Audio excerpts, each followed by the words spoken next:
Chapter 5: Seeing the Invisible: How Entropy Shapes What We Measure. Imagine a silent orchestra, playing a symphony made entirely of invisible notes.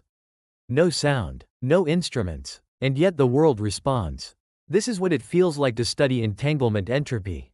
You can't touch it, you can't bottle it, and yet, it's as real as gravity and light. It hides in the correlations between particles, in the quiet ways they know about each other across distance.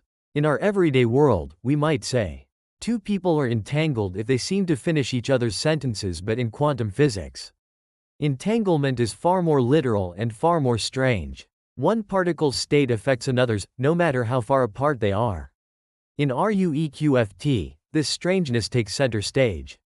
This theory treats entanglement entropy not just as a mathematical curiosity, but as a force that shapes reality.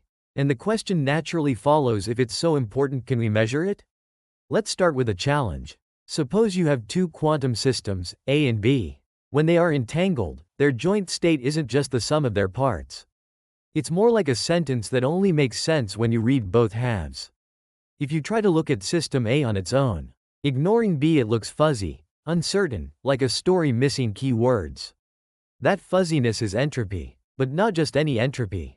It's entanglement entropy, a kind that emerges not from heat or chaos, but from shared information between parts of a quantum whole. In RUEQFT, this entropy becomes dynamic. It flows, it interacts, it even changes the way particles behave. The real magic, though, comes when we try to measure it. Here's a surprising truth: entanglement entropy, despite being a subtle quantum property, can be measured indirectly. In cold atom experiments, for instance, physicists trap ultra-cold atoms in lattices of light. Like eggs in a crate made of lasers. They can create entangled states and then use randomized measurements to reconstruct how much shared quantum information exists between different regions. Think of it as watching footprints to infer the shape of an invisible animal. In 2015, a breakthrough came. A team at Harvard managed to measure a quantity called the Rayleigh entropy in a quantum many-body system. It wasn't quite the full entanglement entropy, but it was a close cousin. Since then, other groups have refined the techniques, and we are now closer than ever to directly observing the fingerprints of quantum entanglement. Not in theory, but in laboratories. And what about damping, that slow fading away of quantum ripples? This too becomes visible in the right experiments. Imagine dropping a pebble into a pond. The ripples spread, then fade. In quantum systems, excitations like ripples also fade. The rate at which they vanish is the damping rate, denoted by the Greek letter omega. RUEQFT tells us that this damping rate is deeply connected to entropy. When entropy flows faster in time than in space, the ripples fade more quickly. It's as if the system is leaking information into time, speeding up its own forgetting. Here's the fascinating part. The theory predicts a precise relationship. The damping rate scales with the mass of the particle, not squared, as in classical physics, but with an added correction mass raised to the power of 2 plus d delta eta. That extra bit, d delta eta, comes from the anisotropy in entropy flow. In other words, how unevenly information moves through time and space directly affects what we can see in an experiment. And we're not just speculating. In RHIC relativistic heavy ion collider, physicists smash heavy nuclei together to recreate tiny droplets of early universe plasma. Among the wreckage, soft pions, lightweight particles emerge. Their lifetimes, widths, and decay patterns carry the imprint of damping. According to RUEQFT, we should see a small, but measurable, deviation from the classical expectation. A 10 to 15% excess damping due to entropy's influence. Even more exciting, similar patterns show up in high-temperature superconductors, charge density waves in exotic materials, and even in cold atom quantum simulators. Everywhere we look, from particle accelerators to tabletop devices, we see hints that the universe isn't just governed by energy and momentum. It listens to information. In RUEQFT, this information isn't silent. It speaks through mass, it sings through damping, and perhaps most profoundly, it dances in our instruments not as noise, but as a new form of order we're only beginning to hear. So the next time you hear physicists talk about entropy or entanglement, don't imagine vague clouds or chaotic disorder. Instead, picture a hidden symphony. One that connects particles across space, that slows time when information flows too strongly. And that can now be heard, faintly, in the precise tuning of our most sensitive experiments. We are no longer blind to the invisible. We are learning how to listen. Chapter 6: Can entropy shape the cosmos? A universe whispered by information. There is a quiet hum beneath the stars. Not the static of radio waves, nor the roar of cosmic inflation. But something softer, the slow drift of information. It moves across the fabric of space and time, weaving a pattern that the universe itself may be following. This chapter dares to ask, what if information, not just energy, is the true driver of cosmic evolution? Let's rewind, just for a moment. In school, you probably learned that gravity pulls things together.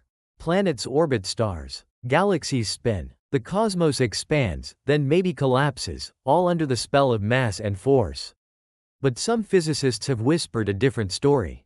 One in which gravity emerges from entropy, from the statistical properties of quantum information.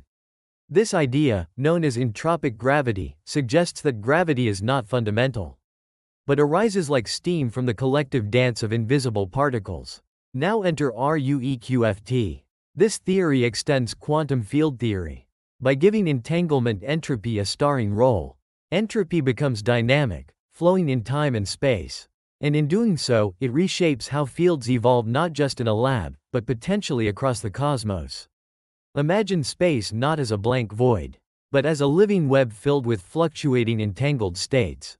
Each region has an entropic fingerprint, and, as the universe evolves, these fingerprints change. Where the entropy flows faster in time than in space.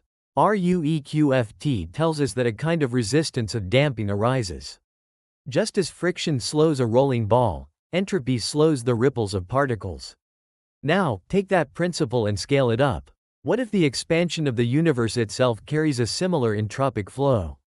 What if the dark energy that accelerates galaxies apart is not a mysterious force, but the visible trace of a deep entropic shift? In this framework, something curious emerges. A thermodynamic version of Einstein's special relativity. Instead of time dilation from motion, we get damping dilation from entropy flow. A system with a large correlation length, meaning a system in which parts remain connected across long distances, doesn't just take longer to relax. Its entire internal clock ticks differently. RUEQFT gives this a name, the information Lorentz factor, written as gamma THXT. It means that entropy doesn't just create disorder, it bends time. In laboratories, this effect is subtle. We can measure the slowing of particle modes near phase transitions. But in the universe, it might explain why cosmic expansion accelerates, why large-scale structure grows the way it does, and why some forces seem to emerge from nowhere.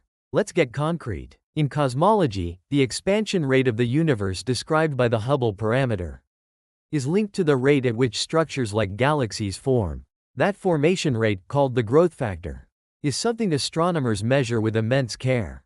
RUEQFT suggests that this growth factor should be modified by an entropic term. Instead of the usual prediction, it becomes FF1 plus d delta eta per 2. That's a small change, a few percent, but it could be just enough to explain some of the subtle mismatches between observations and standard cosmological models. And we're on the brink of testing it. Next-generation surveys like DAISY and Euclid are mapping millions of galaxies with unprecedented precision.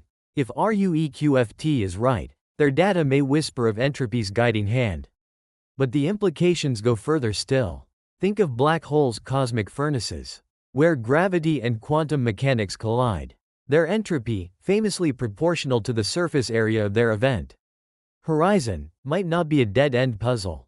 It might be the key. If entropy governs damping and damping connects to mass, then perhaps the mass of a black hole or any object arises not from particles alone, but from the collapse of entanglement. In this view, the more entangled something is, the more energy it takes to isolate it. And that energy is its mass. Einstein told us that mass curves spacetime. RUEQFT suggests that information shapes mass. Put the two together, and you get a universe where space itself responds to knowledge. So what does this mean for us? It means the cosmos may not be cold and indifferent, but alive with hidden connections. It means the very expansion of space, might be the echo of ancient entanglements unwinding. It means we're not just made of matter. We're made of correlations, of quantum conversations between particles that began at the birth of time. In short, RUEQFT invites us to imagine a universe not powered by force, but by a flow of information so subtle, yet so powerful that it might underlie gravity, mass, time, and the stars themselves. And if it's true, then every experiment we run, every measurement of damping, every whisper of entropy is not just physics. It's the universe telling us its story. This has been Science Catch from Thothsame.